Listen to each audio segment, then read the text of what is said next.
As Team USA continues to dominate at the Summer Olympics, the most decorated American athlete in track and field history, Allyson Felix, with 11 Olympic medals and 20 world championships to her name, is also in Paris, but with a different goal in mind: to change the narrative around mothers competing at the highest level. Allyson Felix joins us from Paris now. Allyson, welcome, and thanks so much for joining us.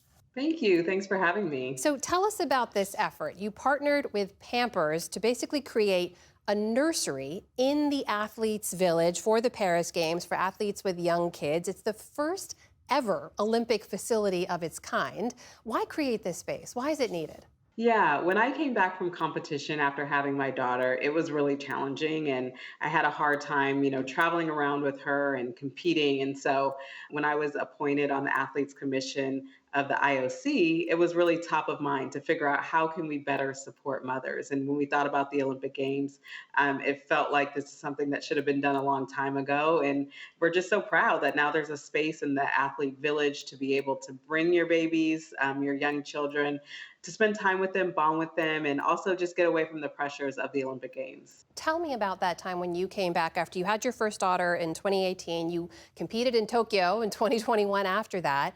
With a young child, what was hard about that? What were the challenges? Yeah, when I went, back to competition, it was, flying with an infant. It was, going to competitions, sometimes being assigned a roommate or, having to wash bottles in a hotel rooms. So just some of the like smaller practical things that were challenging. And so we just want to figure out a way, how can we show up and how can we support mothers to make it easier so that they can know they are just as capable to have these big time performances after childbirth. You mentioned this is the first ever facility of its kind. Why did it take so long? I really think maybe a lack of having mothers at the table. And I think there's a lot of people who have paved the way for something like this to happen, pieces in place. And finally, it came around. I was shocked that, when I brought it up before the commission, it was so well received and we moved really quickly on it. But I think sometimes we just need more voices, more stories amplified. And I think now more than ever, we're seeing so many athlete mothers competing and doing so well that we are really trying to shift the culture.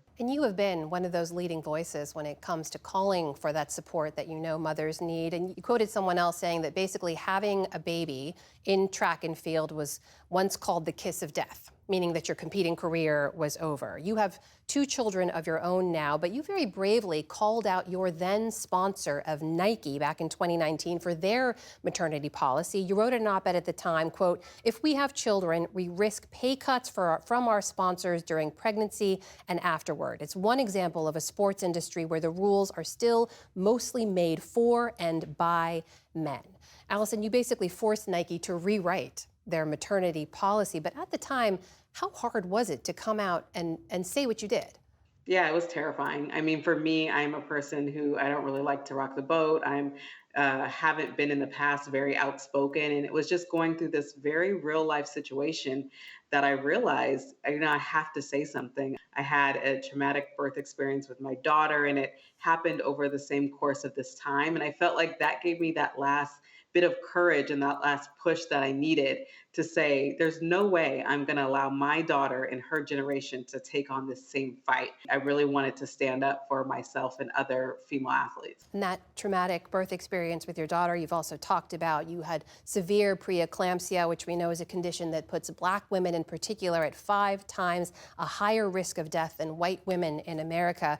I also want to note you were just awarded some $20 million by Melinda French Gates, a philanthropist, in a maternal health grant. What do you want to do with that? What are your plans for those funds? Yeah, I was so humbled to be selected, as a leader to be able to deploy these funds. And I really want to focus on Black maternal health. Of course, we're under the umbrella of women's health. And I really want to, find organizations that are doing important and urgent work and have an impact really on the communities and the people who are most at risk. So I'm so excited to put these funds to use and to identify these organizations who will really be game changers.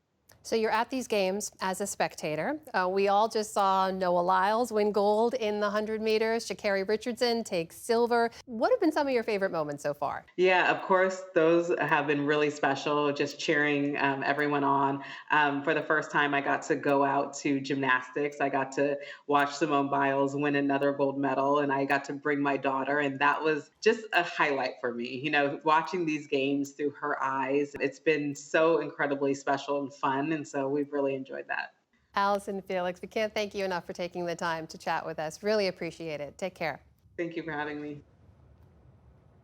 And we have much more coverage of the Olympics online, including a story about how the number of men and women competing at this year's Games is nearly equal for the first time in history. But advocates say more still needs to be done to level the playing field.